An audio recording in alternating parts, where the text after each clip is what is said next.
Massive चीनी, एक खामोश जंग। न बम की धमक, न टैंकों की गर्जना, बस कीबोर्ड की धीमी धीमी सरसराहट। 2017 के बाद अचानक सारी दुनिया में एक अजीब सन्नाटा फैल गया। वही चीनी हैकर्स जिनका नाम सुनते ही विरोधी कांप उठते थे और जो लगातार अंतर्राष्ट्रीय हैकिंग इवेंट जीतते थे, अचानक दिखना बंद हो गए। रोशनी है, मंच तैयार है, पर पुराने चेहरे गायब हैं। सवाल साफ है, वे कहां चले गए? Vancouver, March 2017। पवन टू पवन, जिसे साइबर का वर्ल्ड कप कहा जाता है।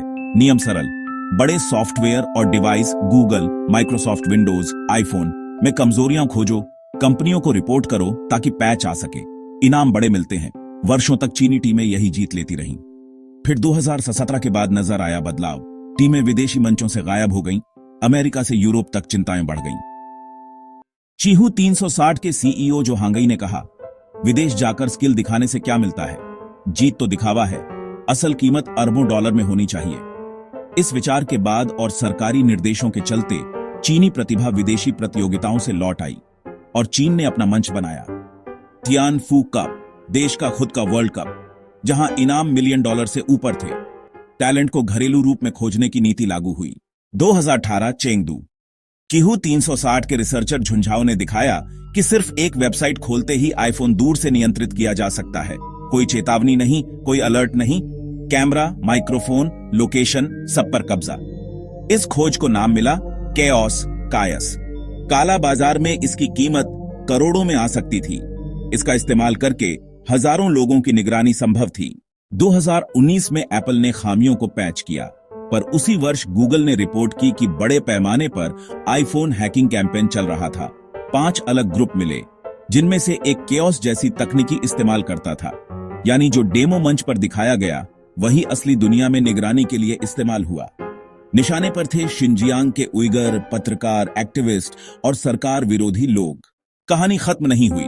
2020 में गिटहब पर आईसून नाम की चीनी आईटी सिक्योरिटी फर्म का डेटा लीक हुआ। ईमेल, चैट और स्पाईवेयर डेवलपमेंट सामग्री सार्वजनिक हुई। दस्तावेज एकदम साफ कर रहे थे कि ये टूल सीधे सरकार और सेना को सप्लाई होते थे, और यहां तक कि हर मेल इनबॉक्स हैक करने के रेट भी दर्ज थे। उसी साल चीनी हैकर्स अमेरिकी ट्रेजरी विभाग में घुसपैठ कर संवेदनशील दस्तावेज चुराने में सफल रहे।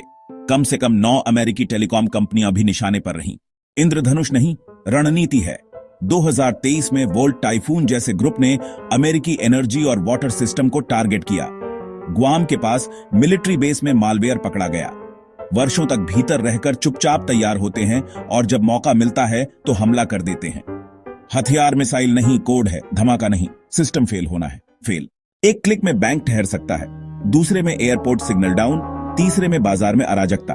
ऊपरी तौर पर सब सामान्य दिखता है, पर अंदर से डेटा बहता रहता है। आज की सबसे खतरनाक लड़ाई चल रही है आपके जेब में, आपके मोबाइल में।